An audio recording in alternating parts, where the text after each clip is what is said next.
2,18,11,500 கொண்டது ஒரு 18 கோடியுடைய சேனையின் எண்ணிக்கை 39,36,600 கொண்டது. ஆமா, இத்தனை சேனைகளே யார் கிடைத்தாலும் சரியே அட்டி பிரியேட் புசிப்பி இப்படி பார்க்கறவங்களே விட்டு யார் யார் படுத்துக்கிட்டு இருக்கிறாங்களோ அவங்களே தான் போய் கிழிச்சு நம்ம என்ன பண்றோம்னா தூக்கத்துக்கு நிகர் யாருமே கிடையாது. நாமளும் நம்ம தொழில் மேல இருக்கிறோம். இப்போ கட்சியா ஒண்ணும் தெரியாது அவங்களுக்கு. காலையில் பார்த்தா தான் என்ன இந்த மகாபாரத கதை என்பது மிக மிக புண்ணிய சரித்திரம். இது நமக்கு தெரியாது. ஆமா, இன்னைக்கு தருமபுரி மாவட்டத்துல கம்பு வருஷா அது அறுவடை ஆகிற வரைக்கும் ஆடுவாங்க. 100 நாள் ஆடுறாங்க. ஆமா, 100 நாள். இன்னைக்கு விதை போட்டா அது அறுவடை ஆகிற வரைக்கும் பாரதம் நடத்துறாங்க. சரி, தருமபுரி கிருஷ்ணகிரி அப்பேற்பட்ட ஒரு புண்ணிய சரித்திரம். இன்னைக்கு ஒரு நாள் ஆட்டம் பார்க்கறதுக்கு 9 நாளைக்கு எழுத மாட்டாங்க பக்கத்துல. அப்படி இருக்கின்ற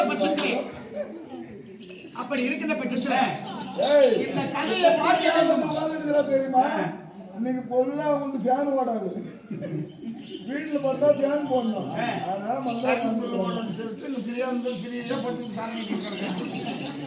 அதனால இந்த மகாபாரதிய கதையை கண்ணாலை பார்த்தவரும் காதாலை கேட்டவரும் சாலோக சாமீப சாயுஷம் சொல்லக்கூடிய 4ஆம் அறிவு கிடைக்கும். ஜனிமேஜய மகாராஜனுக்கும் மனைவின்னு சொல்லக்கூடிய வைஷ்ணா தேவிக்கும் ஒரு குஷ்டி வியாதி பிடிச்சிக்கிச்சு. இப்படி வரல, காயத்தையெல்லாம் முடங்கிடுச்சு. எந்த வைத்தியரை பார்த்தாலும் நல்லாகல, எந்த டாக்டரை பார்த்தாலும் நல்லா சாகவும் இல்லை பிழைக்கவும் என்ன பண்ணலாம், சாவும் வரல, அந்த வியாதியும் நல்லா வரல. என்ன பண்ணலாம்? ஒரு ஜோசியரை அழைத்தார். அதுக்கு ஒரே வழி இருக்குது, நல்லா வருது. பால் கொடுத்துருந்தா சீக்கிரம் நல்லா ஆயிட்டு. யாராலும் தெரியாதவங்களுக்கு கற்றுக்கிட்டோம். ஆகவே ஏனினும் ஒரு ஜோசியரை அழைத்து பார்த்தார்களா, இது தீருமா தீராதா, இல்ல சாவாங்களா பழிப்பாங்களா? ஆமா, அப்படி பார்க்கின்ற பொழுது இது எவ்விதத்தால பார்த்தால் செய்தால் தீரும் என்று சொல்லி பார்க்கின்ற நேரத்தில் இந்த மகாபாரதமாகப்பட்டது 47 தலைமுறை. இதை எழுதினார் வேசப்பெருமான் 47 தலைமுறை. அதை சுருக்கமாக எழுதினார் வில்புத்திர ஆழ்வார் 37 தலைமுறை. இந்த 47 வன்முறைகளும் ஒருவர் சொல்ல அவர் செய்தியால கேட்டறிய உண்டானால் இந்த வியாதி நீங்களும் சொன்னார். சரி, அப்பொழுது வைசையம்ப மகாமுனிவரை அழைத்து வைசையம்ப மகாமுனிவர் சொல்ல ஜெடிமேஜிய மகாராஜன் அவர் மனதை வைஷ்லாதேவி சொல்லி கேட்டார்களாம். ஆமா, அந்த வியாதி நீங்க போச்சு. அப்பேற்பட்ட புண்ணிய கதை. அதுல இல்லாத அறமே கிடையாது. அறம் என்றால் தர்மம், அது இல்லாத அறமே கிடையாது. ஜெயம் என்றும் அறம் என்றும் 5ஆம் வேதம் என்றும் கூறுவதுதான் மகாபாரதம். இந்த மேடையில வந்து இந்த மகாபாரதை கேட்காம தூங்கணும்னு சொன்னா என்னவோ கருட புராணத்தை சொல்லு படிச்சு. கருட புராணத்தை சொல்லு. இதை கேட்காம யார் ஒருவரை தூங்குறாங்களோ அவங்க அடுத்த பிறகு மலைப்பாம்பா பிறப்பாங்கன்னு சொல்லுது. அப்படின்னா எழுதி போட்டுறாங்க.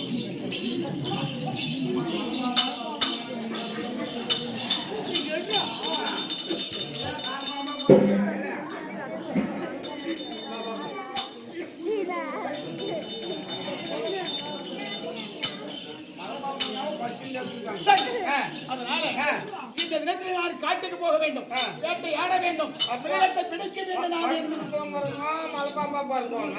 சாந்துக்கிட்டே தூங்குறாங்க அவங்க. ஆனா இதையே பேசிட்டு இருந்தா சேவை, அதாவது எத்தனையோ பேசலாம் இல்லையா? இப்பொழுது நான் காட்டுக்கு செல்ல வேண்டும், வேட்டையாட வேண்டும். நான் என் உணவை புசிக்கணும். அதனால என் தேவையாளர் சொல்லக்கூடிய மங்களவள்ளி அவள் இடத்துல விடைபெற வேண்டும். அதுக்கு முன்பதாக இந்த காசு கொடுத்திருக்காங்க. ஒரே ஒரு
நீர்வளம் நிலவளம் குடிவளம் ஜலவளம் மக்கள் வளம் புரிந்த கொடுத்தாலும் கர்ணனை போல் கொடுக்க வேண்டும்.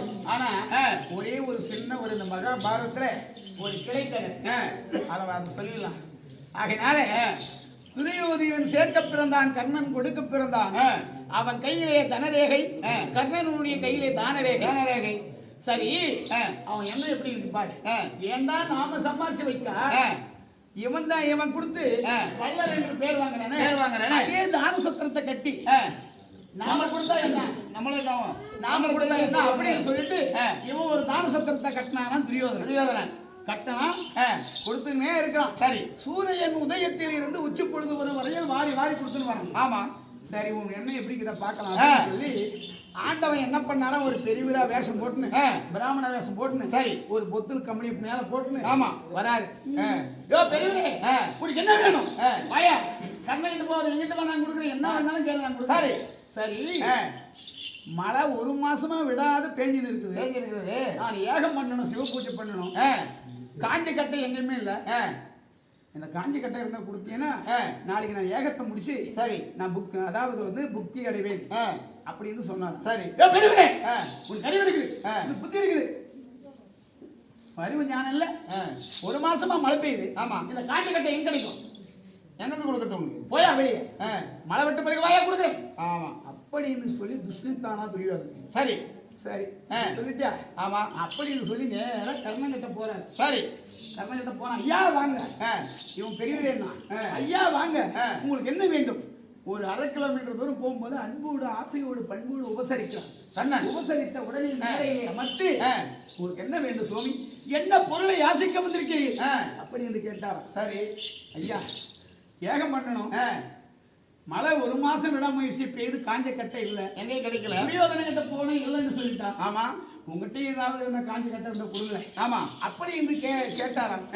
ஐயா இதுதான் எங்கிட்டயும் காஞ்ச கட்டை இல்ல அப்படின்னு சொல்லி இந்த வாசற்படியில இருந்த கூடியெல்லாம் பேத்து கொடுத்தாராம் கர்ணன். இதை வாங்கி தோல் மேல வச்சுட்டு இவரு ஏகம் பண்றாங்க இருந்தா போய் ஏகம் பண்ண வேண்டியதான். ஆமா, நேரம் துரியோதனுடைய அரண்மனைக்கு நேரம் போறாரு. ஆமா, வாங்க, ஒரு மாசமா மழை பெய்யுது, இந்த காஞ்ச கட்டை எடுத்துன்னு வருது, எங்க கிடைச்சு உனக்கு? கர்ணன் கிட்ட போனேன், அங்கேயும் காஞ்ச கட்டை இல்ல, இந்த வாயற்படியில இருந்த கூடியெல்லாம் பேத்து கொடுத்தாரு, அதான் எடுத்துன்னு வரேன். ஏய், இந்த கொடுக்கிற வேலையெல்லாம் கண்ணனுக்கு தான் நம்மளுக்கு தக்காது. இந்த தான சத்திரத்தை எடுத்து போடுறான் நாம துரியோதனன். இப்படி அவரவருக்கு இறைவன் கொடுத்த வரப்பிரசாதம். ஆமா, என்னாருக்கு என்னார் என்று எழுதி வைத்தான தேவன் என்று எப்படி அன்னைக்கு ஒரு தாய் வயிற்றிலே கருவுதரித்து கருவுதரிக்க நேரத்தில் ஆமா என்ன எழுதுறானோ கடைசி வரையில அதைதான் நம்ம நடக்கும். அதனால அப்படி இருக்கக்கூடிய நேரத்தில் இந்த தினத்துல ஊராட்சி மன்ற தலைவர் MABL யாரு, நமது அருமை மச்சுனர் என்று சொல்லக்கூடிய ஊராட்சி மன்ற தலைவர் சிவானந்தம் அவர்களாம் இதே சென்ட்ரல் கவர்மெண்ட் ரயில்வே துறையிலே பணியாற்றி வரக்கூடிய நமது அருமை தம்பி என்று சொல்லக்கூடிய கோவிந்தன், என் அருமை மருமகன் என்று சொல்லக்கூடிய ராஜி, என்னுடைய அருமை தம்பிக்கு தம்பியாகவும் எனக்கு ஒரு துணைக்கு ஒரு துணையாகவும் அன்புக்கு அன்பாக இருக்கக்கூடிய ரவி, யாரு வெங்கட்ராம சித்தப்பா வயிற்றுல ஜென்மித்த ரவி. அது மட்டும் இல்லாம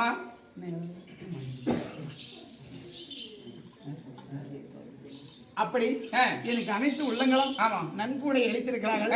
அவருடைய செல்வ இல்லறங்கள் எல்லாம் நல்லறமாக இருக்க வேண்டும் என்று சொல்லி ஆண்டவனை வாட்டி பிரார்த்தனை செய்கிறேன். நன்றி, வணக்கம். இருந்தாலும்